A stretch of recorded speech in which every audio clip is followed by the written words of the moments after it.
السلام عليكم ورحمة الله. من عدة أيام عم نشهد في سوريا واحد من أبرز المسارات يلي شهدناها بها البلد من 8/12/2024 وحتى الآن. وطبعا هذا المسار هو مسار إعادة هيكلة الجيش العربي السوري. وقبل ما أبدأ بالكلام عن عملية إعادة الهيكلة الواسعة، حابب أقول أنه بالدول اللي بتشهد ثورات مسلحة، وهي الثورات بيحمل السلاح فيها مجموعة كبيرة من الفصائل، بيكون أخطر شيء في مرحلة ما بعد انتصار الثورة هو ترسيخ الحالة الفصائلية أو عودة اقتتال هذه الفصائل فيما بينها. وهذا للأسف شيء يعني عم نشوفه بالعراق، حالة فصائلية مقيتة. في ليبيا أدت إلى تقسيم ليبيا إلى شرقية وغربية. وطبعا المثال الأكثر إيلاما هو في السودان الشقيق، الله يفرج عن أهلنا في السودان. طيب شو يلي صار بداية من يوم الثلاثاء الماضي؟ بداية من يوم الثلاثاء الماضي عم تشهد سوريا عملية إعادة هيكلة جذرية وكاملة للجيش العربي السوري. الجيش العربي السوري كلاتنا بنعرف أنه تألف من مجموعة من الفصائل التي شاركت في معركة ردع العدوان. هي الفصائل كتير منها تحولت إلى فرق، قادتها حولوا هذه الفصائل إلى فرق. في يوم الثلاثاء الماضي تم إنهاء هذه الحالة بالكامل. يعني كثير من قادة هذه الفرق تم ترقيتهم إلى مناصب عليا في الجيش، أو تم نقلهم إلى فرق أخرى، والمجيء بقادة فرق أخرى وتعيينها وين؟ على هذه الحالة. وهذا أمر طبيعي في الجيوش. أساسا ما بيكون في عندك جيش نظامي إلا إذا كان عندك القدرة على تغيير قادة أي فرقة أو أي قائد فيه. وهذا أمر معروف في الجيوش، وإلا فأنت أمام موازين قوى ممكن أن تؤدي إلى انفجار، كما حدث في السودان وكما يمكن أن يحدث في كثير من الدول اللي فيها حالة فصائلية. مبروك للسوريين الإعلان الرسمي عن وفاة الحالة الفصائلية.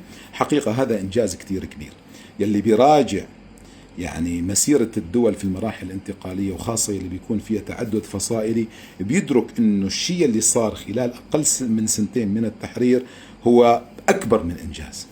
ولكن بالوقت نفسه واضح انه ما كان في مواكبة على صعيد الاعلام والسرديات لمثل هذا الحدث الوطني الكبير. نحن امام حدث مفصلي، خلاص الفصائلية في سوريا انتهت باذن الله الى الابد، رغم كونها متجذرة طيلة 14 سنة من سنوات الثورة، انتهت خلال أقل من سنتين. ومع ذلك لا توجد سرديات إيجابية. كان هناك فراغ كبير. هذا الفراغ الكبير للأسف أتت جهات وحاولت ملئه بسرديات سلبية.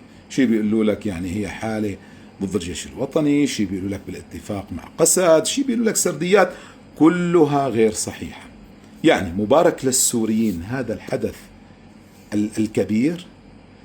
شكرا لوزارة الدفاع، وشكرا أيضا لقادة الفصائل وقادة الفرق اللي قرروا يفضلوا مصلحة البلد والناس على مصالحهم الشخصية. مو سهل أنه الإنسان بعد أكثر من 10 سنين يترك مجموعة الشباب يلي عاش معه، يترك هي الفرقة العسكرية يلي كتير تعود عليها وينتقل لمحل آخر ولا مفصل عسكري آخر. حقيقة هذا قرار شجاع، ولكن واضح أن الجميع قرر تفضيل مصلحة الوطن والشعب على مصالحه الشخصية.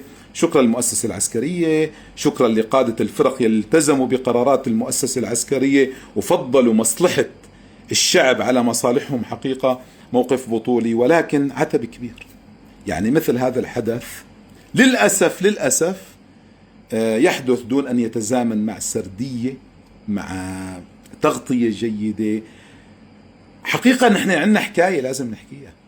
نحن بعد أقل من سنتين استطعنا دمج عشرات الفصائل. هذه تجربة، هذه قصة نجاح يجب أن تروى. فكيف إذا نحن سكتنا وإجا مين بده يحول قصة النجاح لقصة للأسف غير صحيحة ويغذيها بكتير من السرديات السلبية. مرة تانية مبروك للسوريين الإعلان الرسمي لوفاة الحالة الفصائلية في سوريا. شكرا لوزارة الدفاع، شكرا لقادة الفرق يلي فضلوا مصلحة البلد والناس على مصلحتهم الشخصية. وعتب كبير عتب كبير.